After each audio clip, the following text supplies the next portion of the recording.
Today, we do not have the capital. We do not have the resources. We don't have the human capital, frankly, to go build out the grid as much as all the load growth needs are pushing us to get to, not to mention that's causing huge affordability challenges. No matter how good the technology is, unless you can do that job of persuasion, you're not going to get adoption. You're not going to get to where you want to be and where you could be in theory with the technology that you've got. This is an infinitely flexible resource. You can do whatever you want as long as you send me the right signal, and I can do, I can manipulate my behavior. And I think that's sort of where we have to learn to operate. And I think grid operators are also getting used to that. Hello and welcome to The Energy Gang, a discussion show from Wood Mackenzie about the fast-changing world of energy. I'm Ed Crooks, and on this show we're going to be talking about one of the most active debates in energy at the moment, and that's the role that new technologies can play in solving the new problems that electricity grids are facing. To talk about that issue, it's a pleasure, as always, to welcome back Amy Myers Jaffe. Amy is the Director of the Energy, Climate Justice and Sustainability Lab at New York University. Hi, Amy. How are you? I am good. Busy grading theses and examinations. So nice to take a break from that and talk about the exciting things happening in the industry. Absolutely. It's that end of semester feeling, isn't it? I'm sure, yeah. On top of the snowstorm. And on top of the snowstorm, very nice. I was saying we've had a snowstorm in New York City. I always say it makes New York City beautiful for about 6 hours. And after that, it becomes really horrible. But just those first few hours, very magical here in New York. And that's, very nice scene outside the window right now.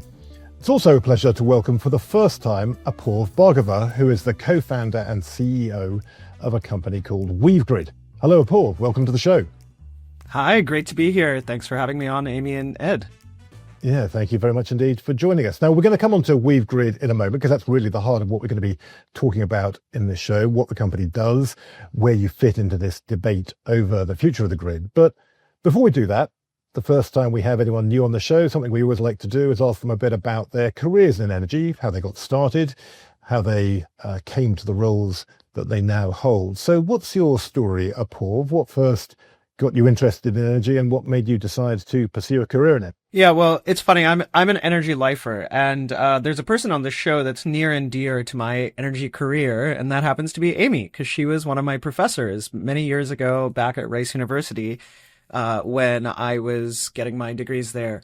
So I had the privilege of having Amy as a professor. I was a chemical engineer and an energy economist by training at Rice, and I saw energy as a foundational opportunity, but problem growing up. I was very fortunate to kind of grow up all over the world, and notably grew up in the tiny Mediterranean island of Cyprus. And when you kind of think about places like that out in that part of the world, you can imagine that the geopolitics of the area is very much underpinned by oil, energy, all of those questions of geopolitics meets security, meets energy independence, or all of those kind of themes of the early 2000s.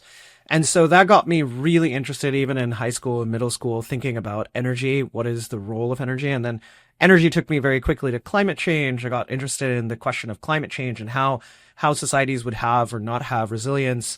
And I sometimes joke, I ended up becoming my own version of Greta Thunberg at the age of 13. I was like, you know what? I'm interested in energy. I can't really imagine doing anything else. It's been an energy journey through and through. I absolutely love the space. I think there's so much to learn, and there's so much to do. Let's talk about WeaveGrid then. So you founded that company in, I think, 2018. What is your thinking then about what you were trying to do, and what does the company do now? Yeah, so you're exactly right. We started around 2018. My co-founder, John, and I were at Stanford together. John had worked at Tesla for many years and had sort of seen, I think, that tremendous innovation that was coming, of course, on the automotive side. And if we take a step back, of course, we're going to talk a lot about data centers and load growth and all that. But in 2017, 18, early 19, the thing that was very clear was that electrification was going to be something that was going to come. It was coming faster than most people were expecting, because if you had looked outside of the US and you looked towards China, you saw that electrification was starting to become a very serious priority of the Chinese government. And you could see that it wasn't just Tesla, but every other automotive company that was starting to invest deeply in electric electric products, whether plug-in hybrids or full battery electric vehicles. And so John and I started WeaveGrid with this thesis that we needed a platform. We needed to build a platform that would allow utilities, of course, as well as their customers, to take advantage of the massive amounts of flexibility that sat in electric vehicles. These are huge batteries on wheels that are increasingly being attached to the grid. But the reality is utilities had very little to no visibility on those electric vehicles. They had no understanding of what their driving behavior and hence their charging behavior was, what impacts that was creating on the grid. And so rather than presuming that EVs were a distributed asset, we actually started with the premise that we first need to see what they're doing and transform them from being a liability, a grid liability, which is something that they really were and continue to be if not managed well, and trying to transform them into being a grid asset. And so you could say that WeaveGrid has built what I would say is one of the most purposeful DER management platforms out there. And there's a lot of acronym soup that we'll, of course, untangle and talk through. Was just about to mention that. So DER for a start. Why don't just explain what a DER is? Absolutely. Yeah, it's one of my favorite terms that I hate to hate. I love to hate, rather. A DER is a distributed energy resource, and that can mean many different things to many different people. Beauty is in the eye of the beholder. And so for the most part, though, when I talk about distributed energy resources, we're talking about batteries, electric vehicles, sometimes things like thermostats, and so on and so forth. The problem with the term, in my view, is that just because something is a distributed asset or a distributed or customer-owned resource does not necessarily mean it is providing value.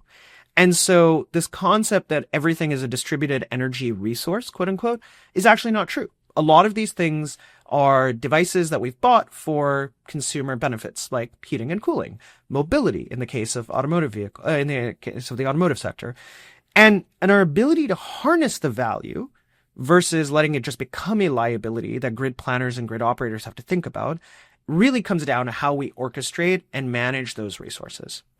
And so back to WeaveGrid, we built a platform that sat between three stakeholders: utilities being our core customer, automotive companies where we collect data, we send back signals to their telemetry to manage people's charging, and of course the shared customer between the two of them to enable the customer to be in full control of their behavior, to be in full control of their charging, but at the same time to be able to offer up what is a very flexible resource, right? You think about your charging behavior of an electric vehicle, most people are charging for 2 hours every 48 hours. And so there's so much you can do with that giant battery.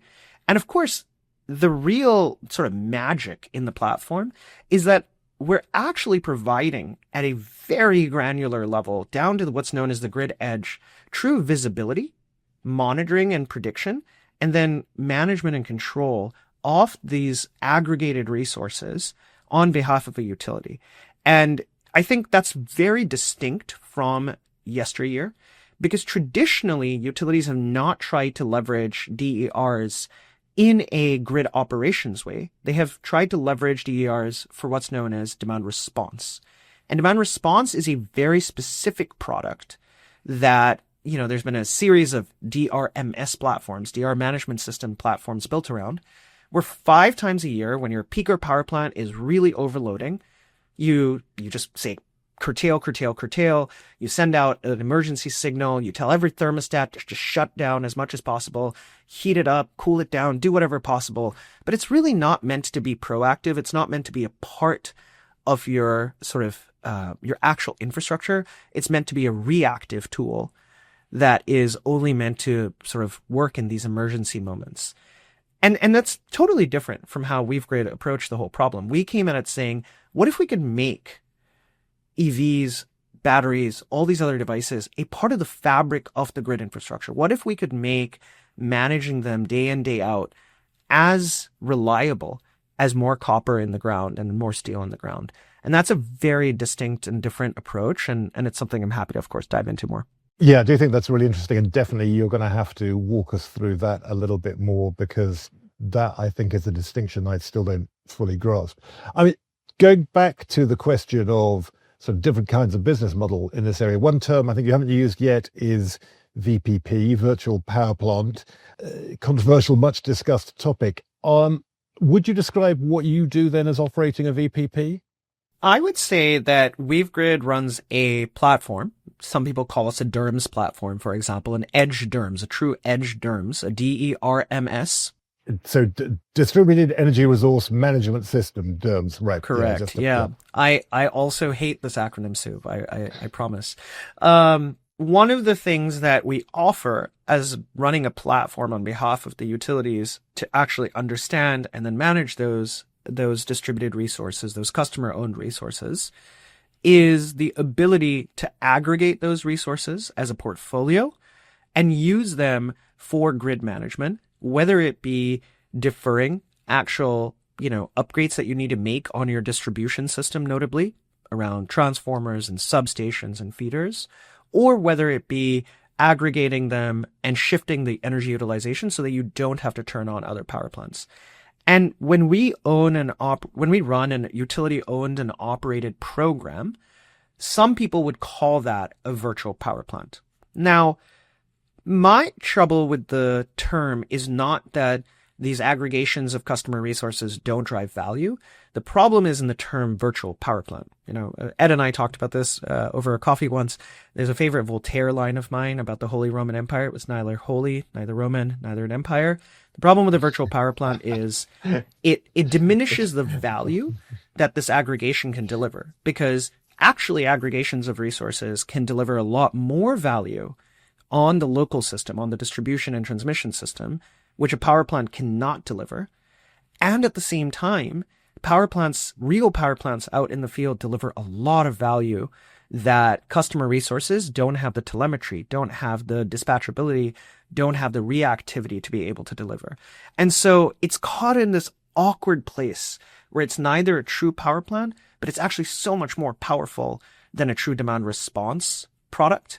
And I think one of the things that utilities and grid operators, and I think notably distribution planners and distribution operators are really grappling with is how do we value this and how do we trust it? And that's something that WeaveGrid is really uniquely good at, because we started with a distribution first mindset where we said, instead of thinking about those 5 events a year on the generation side of the house, we're going to think about reliability down at the distribution edge, where every time 4 cars charge at exactly the same moment, which may only happen once every blue moon, those 4 cars overloading a transformer causes a transformer to lose half of its life. And that's a really extreme scenario, but it is something that happens, and we have to think a lot more about that. Yeah, it totally happens. I have a colleague, in fact, at Wood Mackenzie, who exactly that has happened to, where I think with them it's they can take 2 cars in their street charging simultaneously. If someone tries to plug in a third EV to charge it up, bang, all the lights go off. Bang goes the transformer. Yeah. So it's really an interesting puzzle, and in conversations with utilities and others, it really comes into this domain that everybody pretends doesn't exist, on certain level, right? Because, when you get into this discussion about what can I count on, or what's a firm asset and what's not a firm asset, people try to make it black and white, but it's not black and white. So even in the traditional VPP terminology, I wrote a Substack about this because people say that term and they mean different things. Exactly. Right? Because demand response is totally different than a battery platform system. And, Apoorv, you and I have discussed the fact that some of the really top-notch aggregators, it is a firm resource because they put batteries into, whether that's an industrial client or whether that's a residential system, they're sizing the batteries larger than the host of the battery needs. And so it's really, what we call in oil spare capacity. In other Correct. words, you're charging it maybe with solar panels or some other kind of distributed resource. But then when you discharge it, there's a percentage of the hard asset that is only committed to the utility or only committed to a capacity market. And so when people talk about it, they kind of ignore that part. And then they talk about whether or not, they can count on a customer to turn down the thermostat or turn up the thermostat, whichever season it is. But I think your system goes even beyond that, in the sense that you're able to solve problems at the block by block level, which again, the utilities don't have great visibility on, right?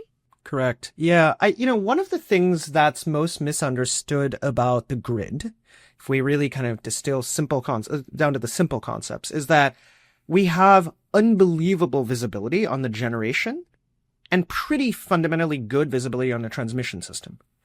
But when you get down to the distribution system, it's not great. Actually, the lower the voltage on the distribution system, the worse the visibility and the monitoring that a utility has. And that's okay.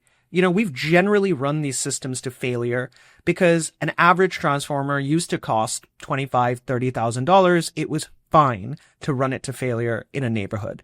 And it lasted anywhere in the order of about 40 years. Well, the average transformer in the United States today is aged at 25 years. The average transformer. And so that means that you've got a whole set, as you can imagine, right? The median transformer being 25, you've got a whole set that are even older, and now you age it out faster by overloading it with something like an EV or sending a bunch of backfeed from solar and batteries that are not monitored properly. Now you're going to start seeing accelerated degradation. You're going to start seeing higher cost of spending on distribution systems. And boom, here we come to that energy affordability crisis that we're all talking about, which is met with that perfect moment of also load growth coming from AI data centers. And so this challenge on the edge is actually huge. It's really, really, really a massive problem. But to your exact point, Amy, if we can take advantage of these resources and actually build a trust layer between utilities, these DERs, and of course their owners, the customers, we don't have to compensate people for the exact nameplate capacity in the battery. I actually think that's absurd. If somebody's got an 11 kilowatt hour battery, I don't believe that 11 kilowatt hours is going to be dispensed when a utility needs it. What we want is a firm counting of how much is going to be delivered when I ask for it. And I think one of the things that WeaveGrid has actually done, honestly, it stems from my own skepticism of a lot of DERs. And so I built a company to make sure that we can, get over my own skepticism and hence, help our utility operator friends also get over the skepticism, which is that these are real resources. They do have real value. And the thing is, we just have to be able to really account for that value carefully. We have to be able to monitor these systems. We have to understand their flexibility. And then we have to be able to dispatch them reliably day in, day out. Not so that they shed a megawatt one day, but then shed 0.1 megawatts another day. That's not reliable. I'd be much happier if I got 0.3 megawatts every day. And I knew that I could rely on that day in, day out. And I think we've built, a lot of that repeatability and that dispatchability in a way where now I've got engineers at utilities, distribution engineers saying, I trust this as good as copper. I'm good. And that's very unique. I do not think that we've seen that from others. Apoorv, where does the company sit? Like you sell this system to the utility? You've got your own people sitting in the utility? Like, explain to us a little bit the business model. I think the function sounds very positive, but what's the business model? Yeah, so we're an enterprise SaaS platform. It's boring as that sounds. We sit within the utility, and we're a cloud software system. So we're not on-prem like some of the old sort of older software systems that utilities have, but we do often hook up to pretty important internal OT and IT systems within the utility. So it's not just hooking up to, for example, your billing system and so forth, like other players do. I think it's going even deeper into SCADA and understanding their capacity, their hosting capacity, and all of these other things that utilities have, to be completely honest with you, imperfect information, right? Utilities are trying, they're in the process of sort of digitizing as much as possible off a lot of those physical infrastructure components out there. They're trying to put more SCADA and more sensors out there. But the reality is that there's a lot of information gaps. And so we take what imperfect information exists and kind of bring that together with our own data and telemetry at the edge and can build a much better understanding of what's happening as people come home, plug in their cars, or people have batteries installed in their homes, or, they're doing all of these other things. And then by building and dispatching those resources, building this optimization and dispatching those resources, again, all very much in the cloud, it allows us to build a far more granular optimization something that really looks at the customer by customer, the device by device. And that's really unique because, again, in yesteryear, what everyone used to do and where there was such a huge gap in the market was they just said, I don't actually care what happens with Amy's thermostat. I don't really care what happens with Ed's thermostat. I'm just sending a signal to all thermostats and hoping that it sheds a megawatt. That's not reliable. What I need to know is what is happening with Amy, what is happening with Ed. When I add you up together, what is that reliability factor that I can trust on from each and every asset together? And then how do I turn that into a portfolio that has 99.9% reliability for utility? And is it system wide or it's literally at the distribution level? Because that's another thing that people debate about. Like, am I getting system flexibility, which some utilities say, well, it's great, but it doesn't help me at that particular transformer, right? So does it help? Is this localized in nodes or it's just, it aggregates system wide? Yeah, that's a great question. So behind my head, you can see a disco ball. And part of the reason is our platform is called Distribution Integrated Smart Charging Orchestration, or DISCO for short. And it's a patented approach we built, which actually pays homage to a lot of distributed systems that you see in modern cloud computing and so forth. The idea is it is system-wide flexibility that starts with a bottoms-up approach. So we're going from the transformer all the way to the generator. So we can create absolutely bespoke groups that can solve those challenges down at that localized transformer. Or we can go up to feeders or to the substation, or yes, build a portfolio that serves your entire service territory. And so we've got programs with utilities on the East Coast and the West Coast and the Midwest where we're doing everything from co-optimization of wind energy over in Colorado where there's too much wind in the middle of the night. And so we turn thousands of cars on in the middle of the night to ensure that their charging is matching that excess production of wind. But sometimes when you're charging too many cars in, let's say, a place like Boulder, now you're creating feeder challenges because now you've got too much charging happening in one pocket. And so then we can co-optimize that charging so that we're not creating those distribution challenges and we're also sucking up all of that excess wind. So that's really how the system works. It works in an incredibly flexible way for the whole system. Right. And to go back then to the question of visibility and how you're getting this data from these assets, you're getting data from EVs in particular, are you? And is that something, do customers opt into that? I mean, if I've got an EV, do I need to choose to be part of the WeaveGrid system, WeaveGrid network? How does that work? Yeah, that's a great question. So we started with EVs because it was the most misunderstood asset, is what I would say. The most poorly, the least visible asset on the system. I think there were people who were, as you can imagine, EVs are being bought pretty quickly. There's 7.5 million plug-in vehicles today that has nameplate capacity of about 40 gigawatts in the United States. For context, that's more load than what the total data center requirements are over the next few years. And so it's a tremendous amount of load that's already being built up. And very little of it is being taken advantage of in terms of its flexibility and its ability to be useful to the grid. So we started with EVs, very different. They also have a mobility component that is far more important to the consumer, frankly, than anything you do on the energy management side. If I'm paying $70,000 for a car, I don't really care for your $10 a month unless you're going to make sure that my experience of mobility is not tarnished in any way. That unique asset also has particularly unique attributes on the distribution grid. EVs don't really cause a bunch of problems to generators. We're already pretty familiar with people's charging behavior. We know that most charging behavior will happen in the middle of the night. But again, back to that experience that you talked about, Ed, earlier, 2 to 3 cars charging at the wrong moment could cause a localized problem. So, by starting with EVs, we actually built the platform architecturally the right way to start bottoms up so we could get that visibility. And yes, to get the visibility, the customer has to opt into a utility program where utility is offering you an incentive that allows us to then basically talk to, let's say, Tesla server or Rivian server or GM server and be able to pull that data so that we can now have better understanding and visibility of how your car is charging on that local part of the grid.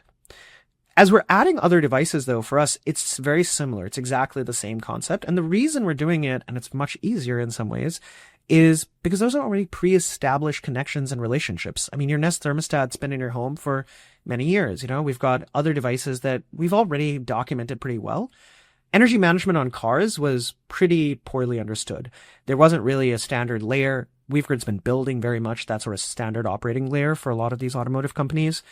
And at the same time, as we're adding more and more resource types, it's allowing us to give visibility to utilities in a much fuller way of what's really been going on with these devices, with these resources. So it's not just cars then, it is what if you've got home energy storage or for your appliances, anything like that, you can read data from all of those. Yeah, so as we're now expanding beyond EVs, I think the sort of paradigm shift we're trying to bring to the market is that historically other devices have only been used, in a 50% of their value sort of way, which is that we've only really used other devices as classic demand response resources. And that's perfectly fine. There is value in dispatching a fleet of thermostats to do sort of DR responsiveness in those moments where maybe you've got a peaker power plant that's turning on. But actually building holistic, systematic wide flexible capacity for the whole system is something that requires you to, again, go all the way down to the distribution edge up and from the distribution edge up to the generator. And so I think one of the things we're really trying to do as we think more holistically beyond EVs is starting to say, okay, what is the extra capacity and the extra flexibility and the extra value we can bring to the system by adding these devices that are much more cookie cutter, much more off the shelf. They don't move, unlike your EV. I've never heard of a thermostat rolling off of a wall. And so bringing all of those other resources to build a more holistic flexibility such that you can actually start to say, okay, how do we ensure that when I'm thinking about whether or not I upgrade my substation, maybe by using WeaveGrid's platform, I can actually now have more reliable megawatts that every day are being managed in a more intelligent way. And to be completely frank with you, I'm not sure that some of these customer resources can be used every day. There is some amount of customer friction that is felt when you tell someone to dial their thermostat up or down. And so we have to be very careful that we're not overselling the capability of some of these distributed resources. I do think that folks are willing to let go of, let's say, charging behavior because it is a daily behavior, because it is something where you know that as long as your car is fully charged at the end of the night, you're fine. But when you're trying to change someone's comfort levels, you do have to be very careful on how you manage it. And so we do really trust our partners on this, whether it be some of the heating and cooling companies, whether it be the thermostat manufacturers themselves. We trust that they know more about the customer's comfort than we do. But one of the things we're just trying to do is make sure we build the fullest amount of flexibility possible for the utility. And again, build that trust, which I think today has been shattered by years of, frankly, poor performance from these resources. And I think there's a way that we can kind of bring up the bar of performance given what we've been able to accomplish with EVs. Right. So it seems to me, though, you've raised a really important point, which is right at the heart of a lot of these issues around VPPs, whatever you want to call them, the kinds of advanced grid technologies that you're providing, which is this question of control. If you are a utility, a grid operator, you need control. If you've got a problem locally on the grid, across the system as a whole, you need to be able to make changes, and you need to be able to make them rapidly in order to keep the grid balanced and avoid having problems across the grid. But if you're a customer, you also want control. You want to be able to charge your car so that it's available when you need it to get to work in the morning. You want the thermostat set to a level that's going to keep you comfortable in the summer and in the winter. You want to be able to keep your food frozen in the freezer, whatever it might be. You need to be able to make the changes that you have to make in order to receive the energy services that you want to receive. And if you can't do that at times because you've surrendered control to the grid operator, that's potentially a big problem for you. And as you say, I think there is that issue of trust, and the human factor then becomes very important, and the psychology of the way people relate to the grid operator becomes very important. And people, I think, need to be convinced that they should trust the grid operator. And as you say, I think there's plenty of examples of people having bad experiences with that. And pilots have been tried and haven't worked and so on. And so is there a sense in which the technology can do whatever it likes, but actually the job of winning over hearts and minds is the difficult part? And no matter how good the technology is, unless you can do that job of persuasion, you're not going to get adoption. You're not going to get to where you want to be and where you could be in theory with the technology that you've got. Yeah, to be honest, I think too much of the conversation has been around technology. I think we have again and again done this thing where we talk about, oh, but the tech is better now, and the tech is this and this and this. The technology is not the issue, to be completely honest. And back to your point of control, I think of control as a spectrum. Ultimately, it is also okay if we say that a certain asset cannot be controlled to do anything. Like, it is actually an uncontrollable asset. If it is knowable that it is uncontrollable, that is also okay. And then there's also the other end, which is that this is an infinitely flexible resource. You can do whatever you want as long as you send me the right signal, and I can I can manipulate my behavior. And I think that's sort of where we have to learn to operate. And I think grid operators are also getting used to that. I mean, taking a big step back, the thing we haven't talked about on this show yet are about data centers, right? And I think for the most part, almost all data centers, and I'm sure some people will, of course, there will be isolated cases here and there, which will be different. But for the most part today, most data centers want to run flat out. They want to just run flat out, and they do not want to actually have conversations about flexibility. And, hopefully people will prove me wrong in that. But that to me is actually a knowable fact that as an operator has. They know that I don't have control over this. So it's just good to know that.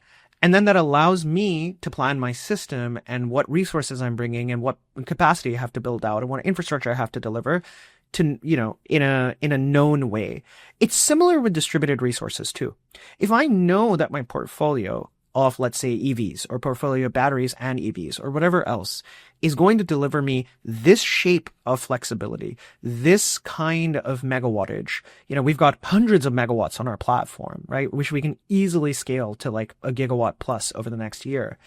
The way I look at it is, I don't care about the number of megawatts and gigawatts entirely. I don't just care about that. I care about the time and the location of those megawatts and gigawatts, and being able to show those shapes, not just to, oh, this happens one-off, but actually showing it to 95 and 99 and 99.9 percentile moments and building that trust with operators is very different. One of the things that irks me no end is when technology providers turn around and say, but look, one-off, I managed to make this load drop happen by 50 megawatts. Well, that's great. I can also one-off convince all my friends in my neighborhood to wear a blanket and put on a sweater and to not charge their cars. And in those extreme moments, I can also basically go to zero. But that's not realistic. What I want to have is a realistic distribution of understanding as an operator of what is going to happen when you manipulate the behavior through automation, through all of your intelligence that you're doing on the edge.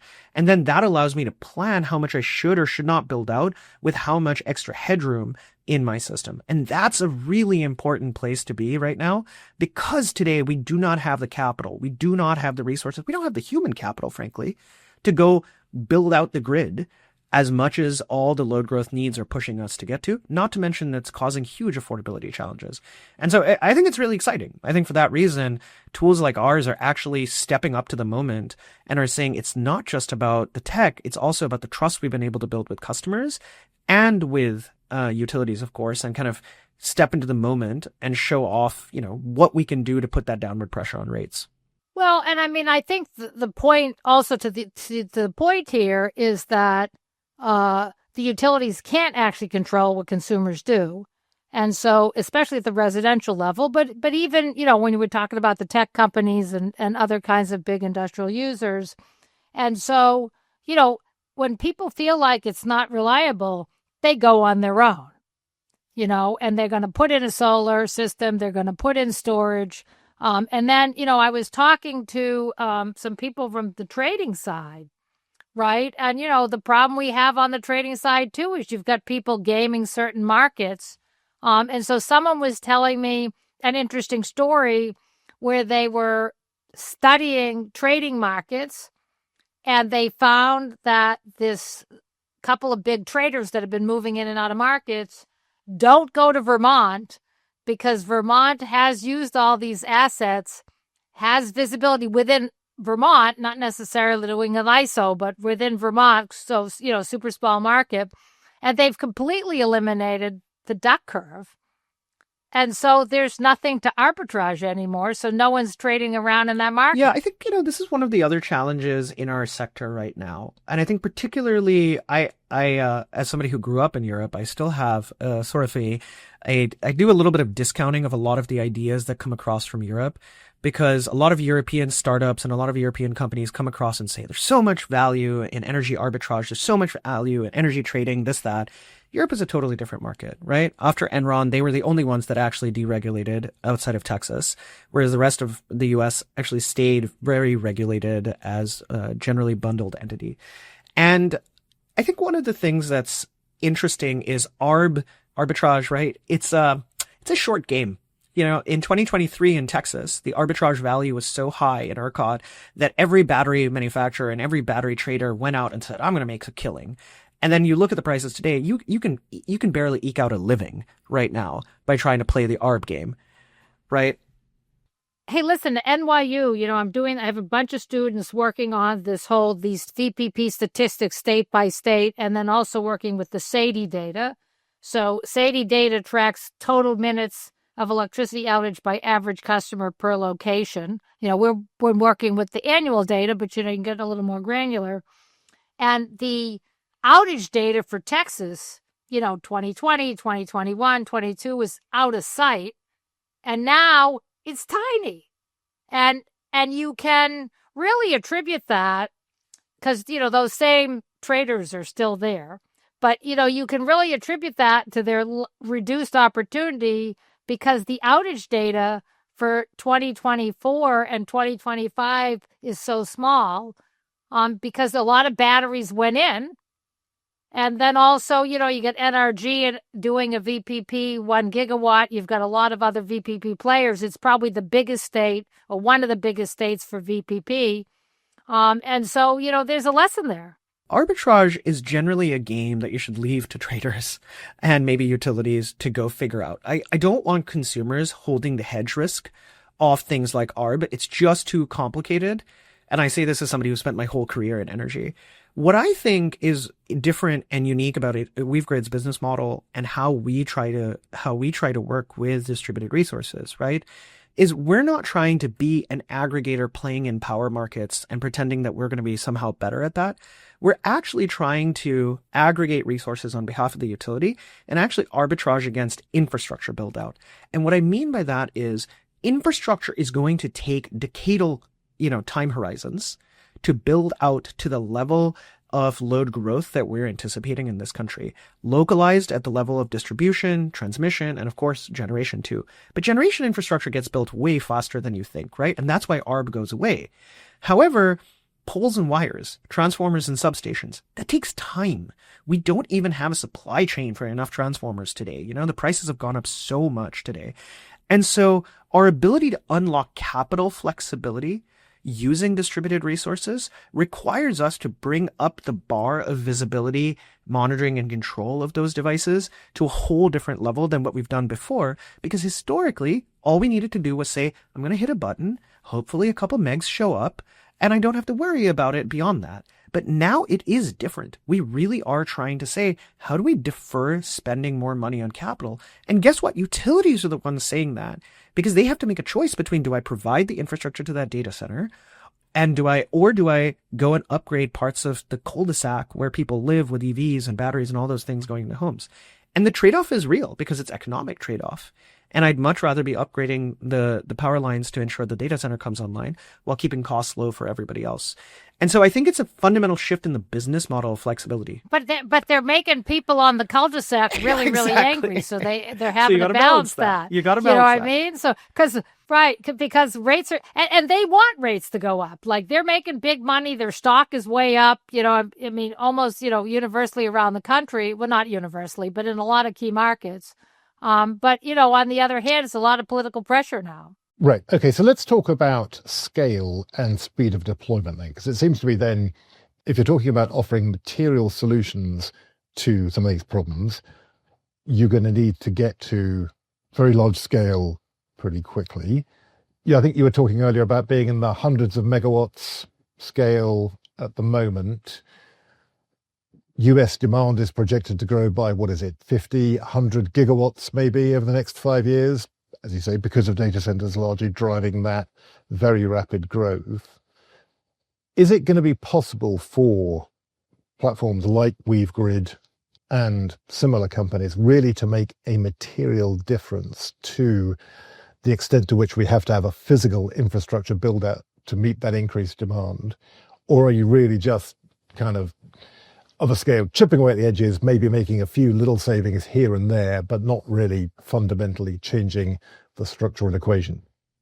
No, look, I think that is a question that we're going to keep figuring out through the economics of this build out, and we'll see how much of that demand is real, and we'll see how much of that plays out over the next few years. Like, projections are projections at the end of the day.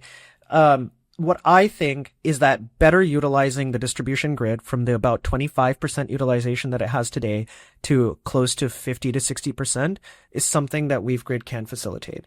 And I think that WeaveGrid can pull other aggregators, notably aggregators that sit outside of the utility fence line, into the fold to actually ensure that instead of, again, them just dispatching their resources for those few arbitrage moments, they see out in the power markets, if we can actually better utilize their flexibility to better, increase that utilization of the whole system, you're now talking about taking the same hundreds of billions of dollars that have been deployed, but spreading it out over a heck of a lot more kilowatt hours.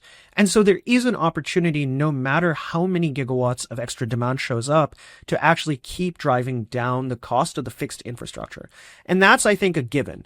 Now, do I think that we're not going to need to build out more infrastructure? Of course not. I mean, again, I'm an engineer by training. I believe in steel and concrete and copper doing its job. I think those things have been tested a lot more, frankly, to the limits. But at the same time, I think it's just not possible anymore to assume that we cannot use other resources, because we're just going to cause cost increases of a kind that consumers will not be willing to bear. And so we're going to get to a point, right, where the AI data center folks are going to have to make a choice. Do I continue to invest in the US? And do I continue to see the political backlash? And do I continue to see, election cycles going against politicians who aren't doing anything here? Or, can we find some sort of compromise where utilities are investing in these solutions? And then on the utility side, I think they're going to have to really kind of make sense of what I think is a loud and sometimes chaotic and confusing landscape. Some people claim that they can do XYZ magical things with their VPPs. Other people claim that, they've got, a full suite of solutions that can do everything under the sun. I think the reality is we've just got to get to reliability. I want utilities to use these resources because they have tremendous potential, but I don't think that we should ever overpromise on these things. And I think the more trust that utilities get with it, the more they'll want to scale. That's at least been our success story so far. We went out, we started with pilots where utilities said, wait, I want to trust the technology. We checked that box. Then they said, I want to trust the value. Can you deliver as much value as you talk about? And then we checked that box. And then we took it back to regulators, and regulators said, okay, let's go from pilots to programs where we can really see these things scale. And, that's where we're starting to see the next set of challenges, which is that you need to integrate with a whole series of other systems and so on and so forth.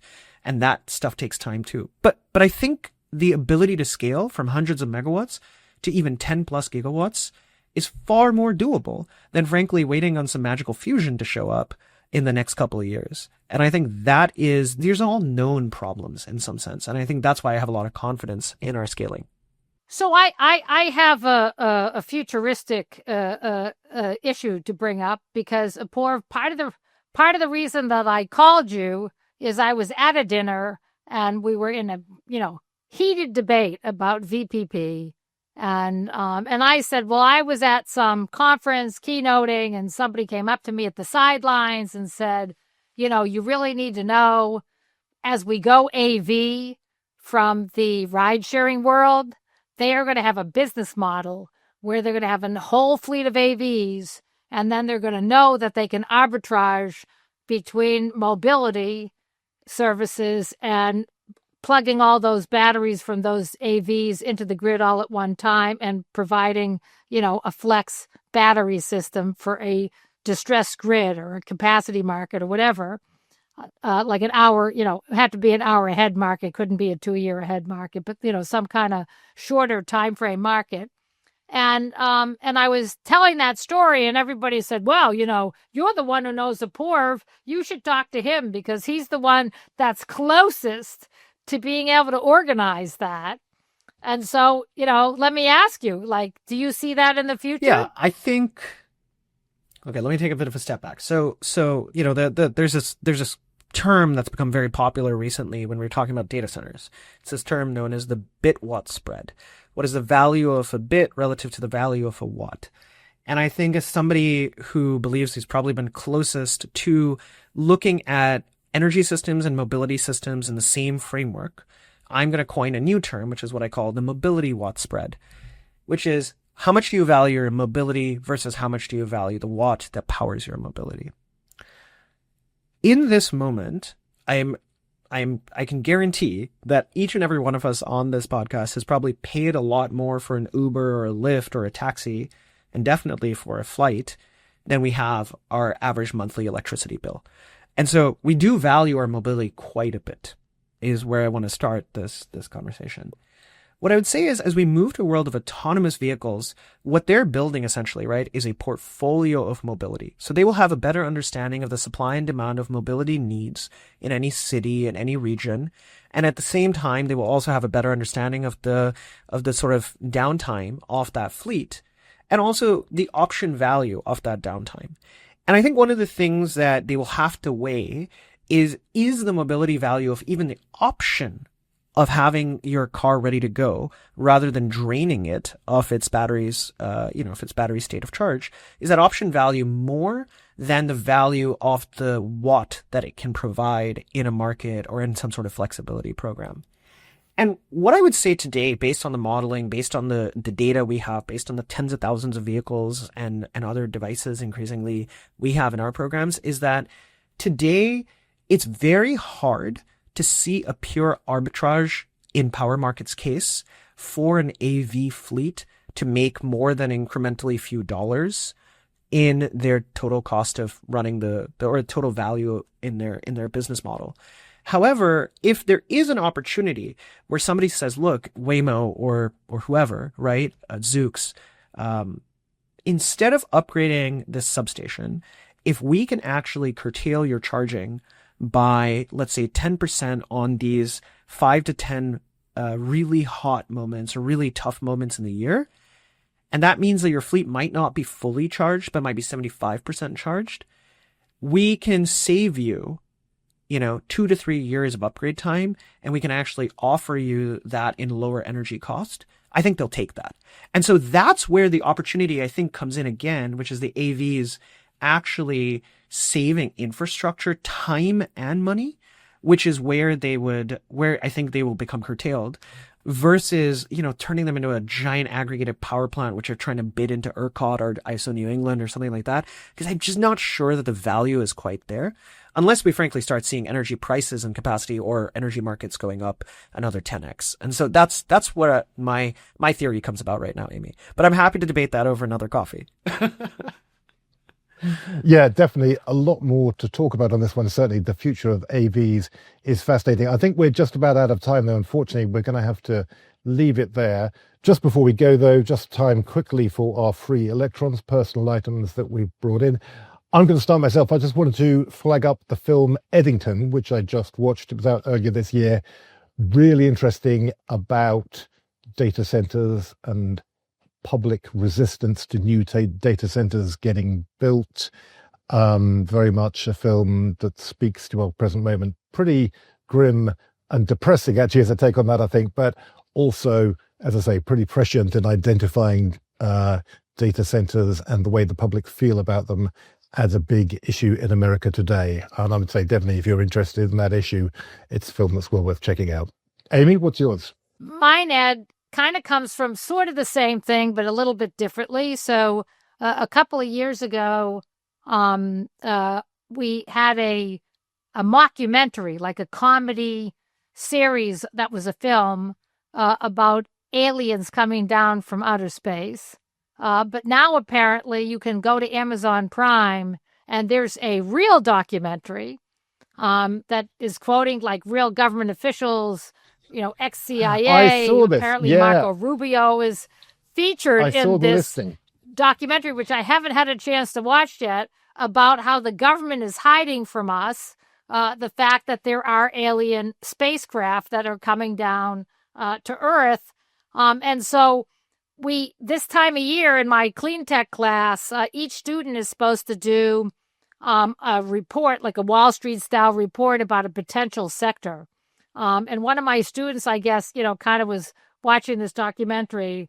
And so he did his presentation on space solar and whether or not we've come to the moment. Caltech has apparently had some breakthroughs on how you would manage to put some equipment up in space and then beam down solar energy down to Earth and have it be constant and not ever go off. Like, so, the sun is shining up there in space 24/7. So are we at the moment in time when we're willing to consider space solar and have 24/7 solar?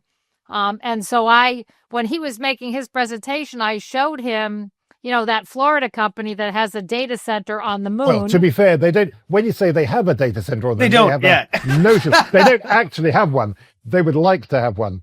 Well, it's they put this little data thing up on the good moon. grief. Yeah, they Wow. did. Huh. This from St. Petersburg. They put some little Yeah, data box. center is a big term, but yeah, go on.